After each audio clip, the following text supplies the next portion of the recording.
Yes, once again, welcome to Dallas Cowboys headquarters. The Cowboys entered Week 14 of the National Football League season with the confidence after beating both participants from the 2024 Super Bowl within only 5 days. Their offense was explosive, their defense was getting better, and their entire team felt they were finally becoming one of the strongest contenders in the league. However, they now had to travel to Detroit, where the Lions waited inside their loud and unforgiving home stadium. The last time these two teams faced one another, Detroit completely dominated the Cowboys by a score of 47-9. In that game, the Lions used trick plays in which their quarterback threw passes to offensive linemen even after the result was already secured. The Dallas simply could not find a way to slow them down. But things were very different now. The Cowboys had won 3 consecutive games. Their offense ranked near the top of the league with powerful rushing, creative passing, and steady late-game executions. Their defense also transformed after the trade for the defensive tackle Quinnen Williams, who immediately added strength, energy, and leadership. Meanwhile, the Lions did not look like an unstoppable group they were the year before. Without offensive coordinator Ben Johnson calling plays, the system lost rhythm. Injury made it worse, especially losing tighter end Sam Leparta and wide receiver Amon El Esther, blown 2 of their best weapons.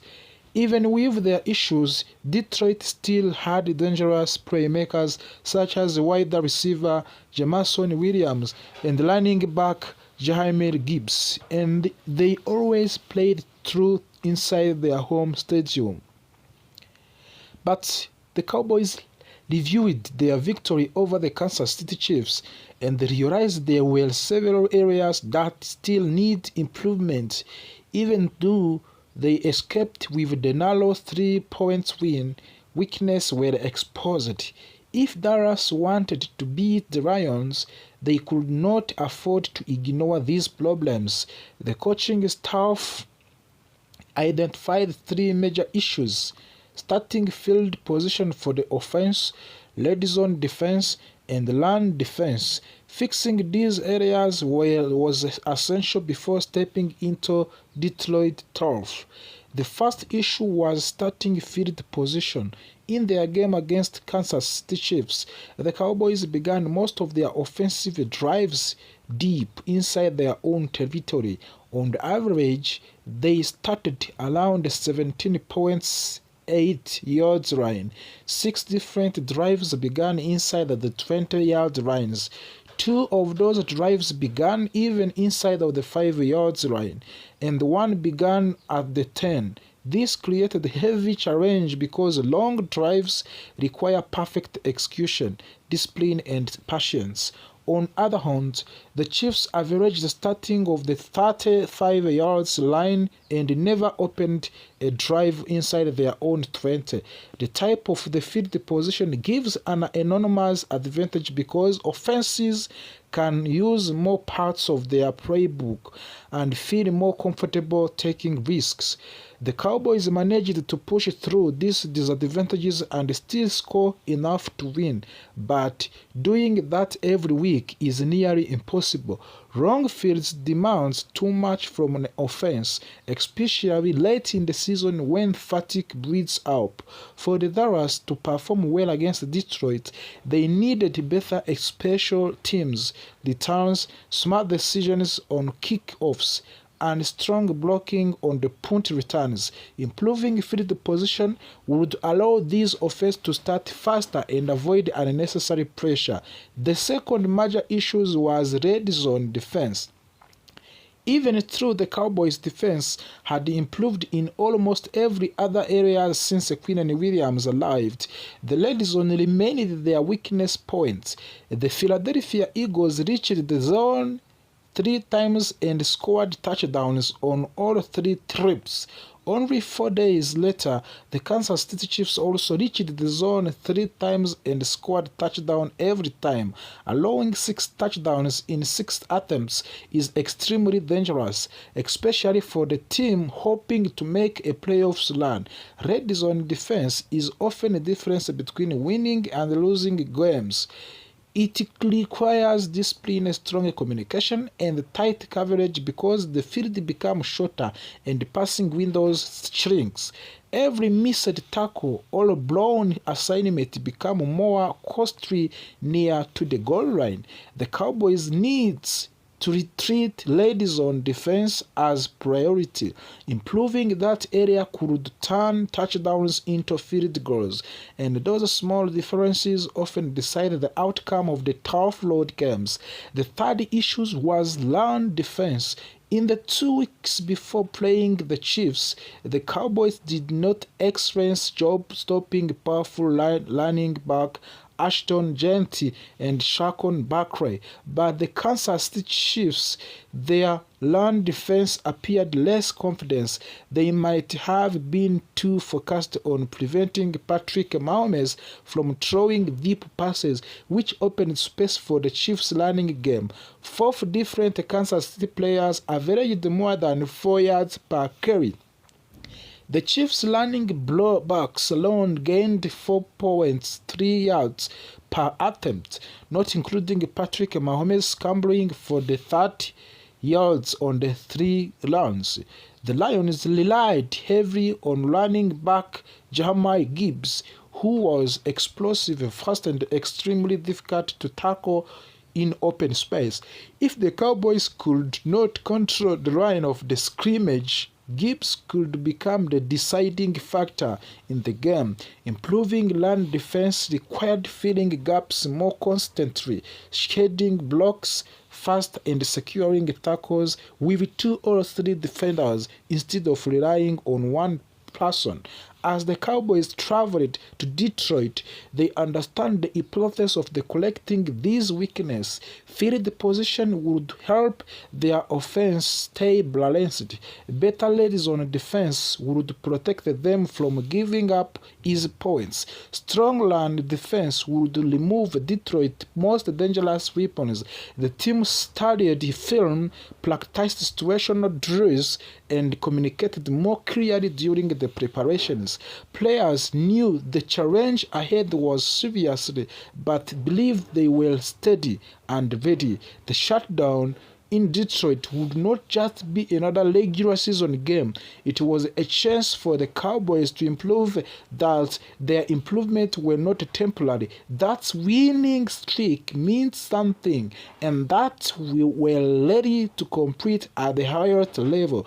To leave Detroit with a victory, they had to execute, stay disciplined, play with the same confidence they had shown in recent weeks.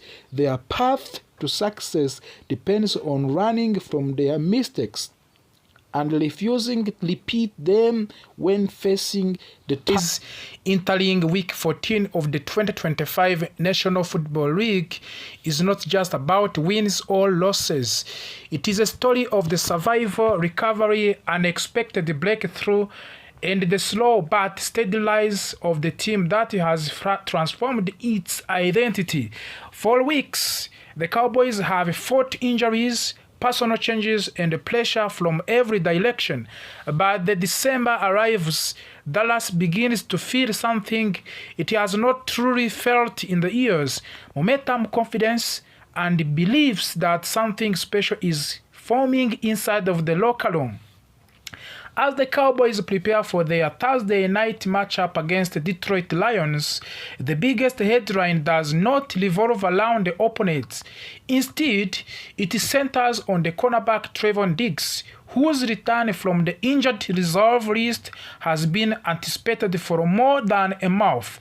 On Sunday morning, Dallas officially opened Diggs' 21-day practice window, signaling that his return is no longer a question of if, but a question of time. For the Dallas, Diggs is more than a start. He is a defensive playmaker who changes how coordinators draw up their games plans. His ability to track the football, match right receivers step by step, and create turnovers brings the entirely different energy to the secondary. Even though he has played only 19 games since signing $97 million extension, the Cowboys still view him as a long-term successor of the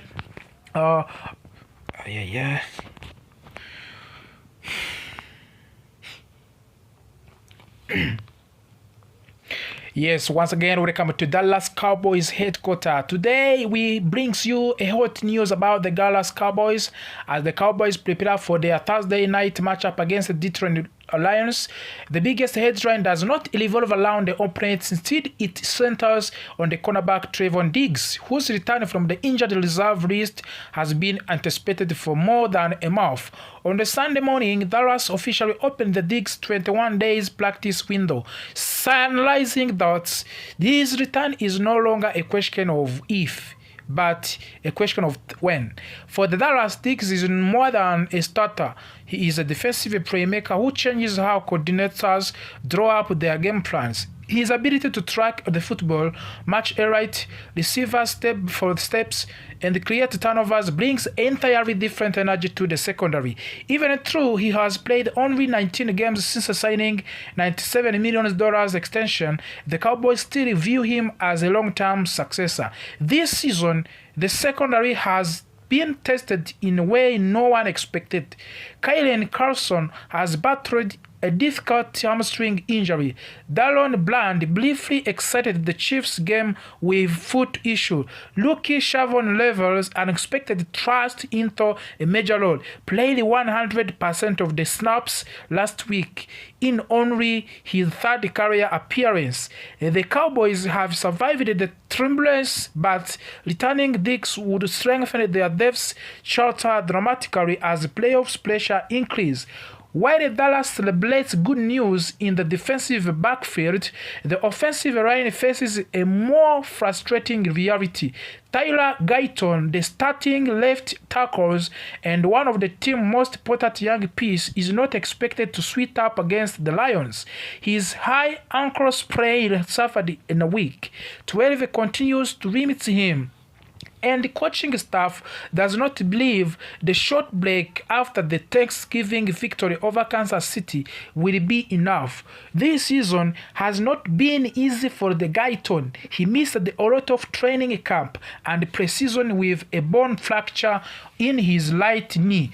Now, a second major injury has slowed him again. Offensive coordinator Brian Schottenheimer has publicly admitted that the situation does not looking promising. Yet, in the middle of the disappointment, a silver lining has begun to shine.